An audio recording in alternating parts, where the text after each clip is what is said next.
Mukunda jewellers first ever factory outlet లో నక్షి Mela October 25 నుంచి 2 November వరకు ఎలాంటి నక్షి ఆర్నమెంట్స్ పైన ఫ్లాట్ 9.99% VA మాత్రమే. ఈ ఆఫర్ అన్ని బ్రాంచెస్ కి వర్తిస్తుంది. చెవెళ్లలో నిన్న జరిగినటువంటి ఘటన అందరినీ కలిచివేస్తుంది. 19 మంది ప్రాణాలు కోల్పోయారు.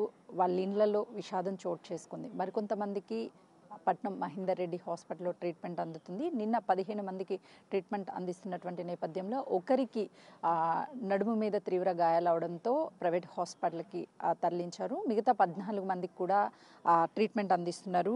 నిన్న బస్సులో ప్రయాణించినటువంటి వ్యక్తికి చేతికి గాయాలయ్యాయి. కొంతవరకు వెనుక సీట్లో కూర్చోవడం వల్లనే తను ప్రాణాలతో బయటపడ్డాను అని చెప్తున్నాడు. తనతో మాట్లాడదాము. నిన్న ఏ సమయంలో ఘటన జరిగింది? 6:40 లోపు అయిపోయింది మొత్తం. మీరు ఎక్కడికి వెళ్తున్నారా? హైదరాబాద్ వెళ్తున్నా. తాండూరు నుంచి హైదరాబాద్. రెగ్యులర్గా మీరు డ్యూటీ పర్పస్ బస్లోనే వెళ్తూ ఉంటారా లేకపోతే ఓన్ వెహికల్లో వెళ్తారా? మామూలుగా అయితే నేను మొన్న ఫంక్షన్ ఉండే, దాన్ని చూసుకొని మండే వెళ్ళిపోమని ట్రైన్ మిస్ అయింది. 4 o'clock ట్రైన్. 5 o'clock బస్ ఉండే కాబట్టి దీనికి వచ్చేసిన. దానివల్ల మీరు ఎన్నో సీట్లో కూర్చున్నారు. అసలుకి ఆ టైంలో ఏం జరిగిందో కనీసం మీకు ఐడియా ఉందా? అసలు చూసేలోపు మొత్తం కంకరణ వచ్చేసింది లోపలికి, కళ్ళు తెరిచే లోపు. అంతే మంది మీ పక్కన ఉన్నటువంటి వాళ్ళు కానీ వాళ్ళకి కూడా డ్యామేజ్ అయింది. చేతులు ఇరిగినాయి. 2-3 నా పక్కన కూర్చున్న వాళ్ళకి చేతులు ఇరిగి సీట్లలో ఇరుకబడ్డారు. ఇట్లా పోయి అంటే టిప్పర్ డ్రైవర్ గుద్దడా లేదంటే బస్ వెళ్ళి గుద్ది? టిప్పర్ వచ్చి గుద్దేసి. అంటే ఓవర్ స్పీడ్. Over full.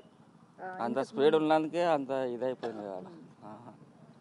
ఇంతకు ముందు ఎప్పుడైనా అలాంటి ఇన్సిడెంట్లు చూసారా మీరు? లేదు, ఇప్పటివరకు ఎప్పుడు ఈ రోడ్ల మాత్రం ఇంత పెద్దది అసలు ఎప్పుడు చూడలేదు. మస్తు జర్నీ చేస్తా కానీ ఫస్ట్ టైం.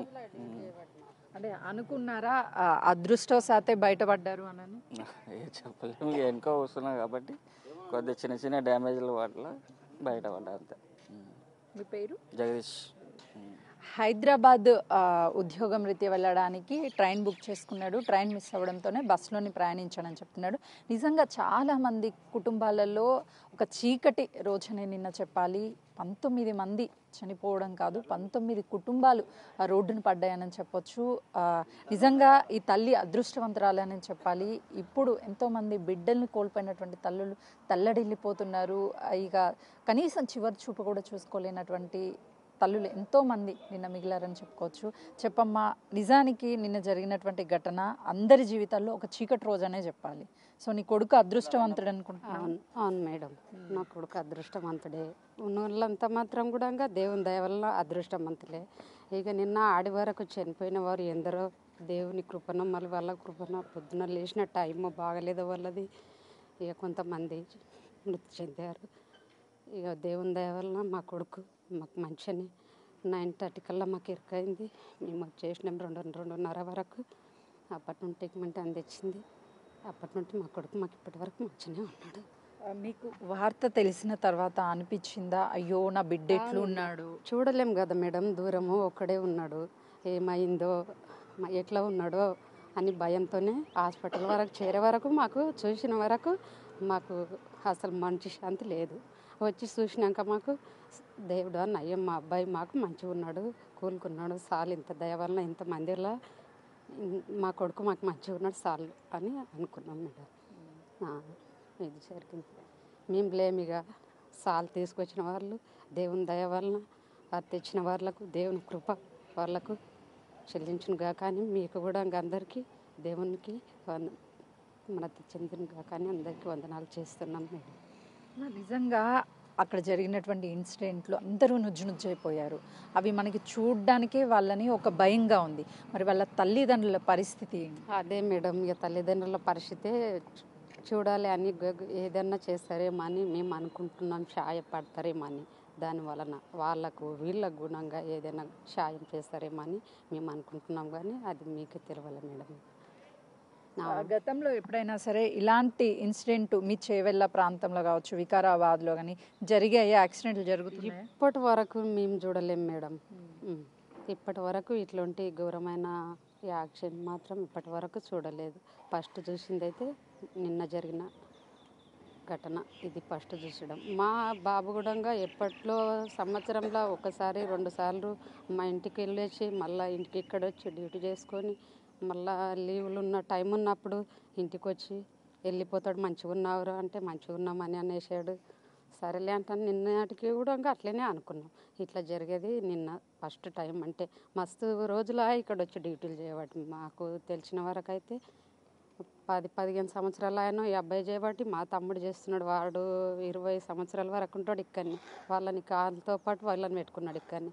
ఎప్పుడు మంచిగా ఉన్న వాళ్ళే నిన్న టైం మంచిగా ఎప్పుడు బాగున్నాడు అంటే దాన్ని సిచ్యువేషన్ పట్టి చూస్తే మా కొడుకులో ఇప్పటి వరకు ఉన్నది మాటకము దేవుని దయ వలన అలా టైం మంచిగానే ఉన్నది అనుకున్నాను.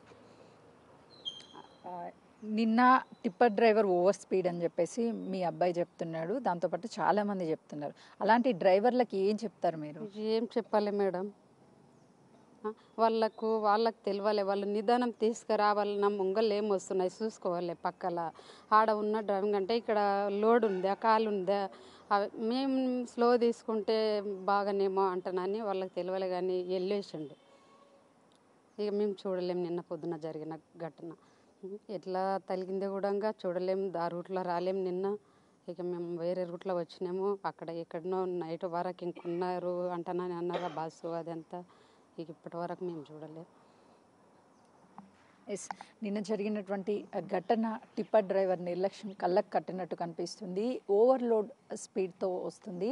ఒకవైపు ఓవర్లోడ్ ఉంది, మరోవైపు స్పీడు, రెండింటిని కంట్రోల్ చేయలేకనే ఈ ఘటన చేశాడు.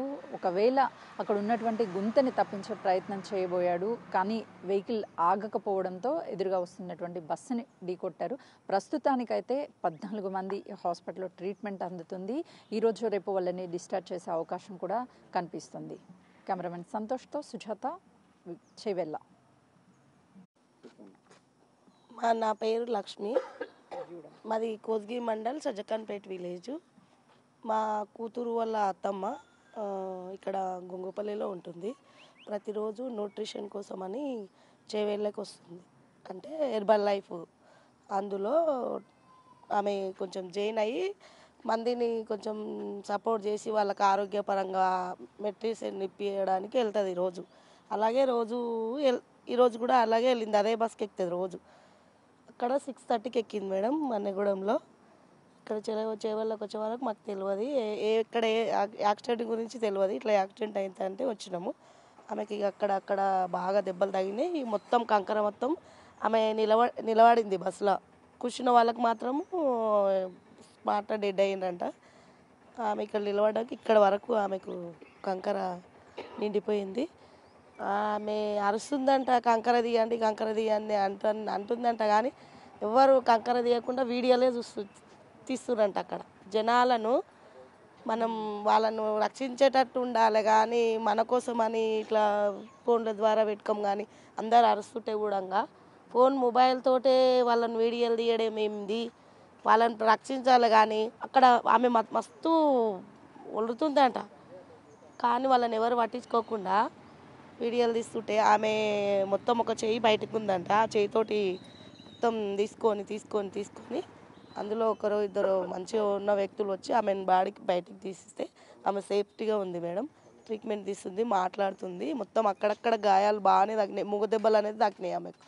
బాడీకి మొత్తం రక్తం కూడా ఏం రాలేదు, కానీ మొత్తం ఇక్కడ ఇవన్నీ దెబ్బలు బాగా తాకినాయి ఆమెకు. మూగ దెబ్బలు కనబడటం లేదు, కానీ బాడీ పెయిన్స్ బాగున్నాయి. ట్రీట్మెంట్ తీసుకుంటుంది. మనిషికైతే ఎలాంటి ఇది లేదు, బాగానే ఉంది.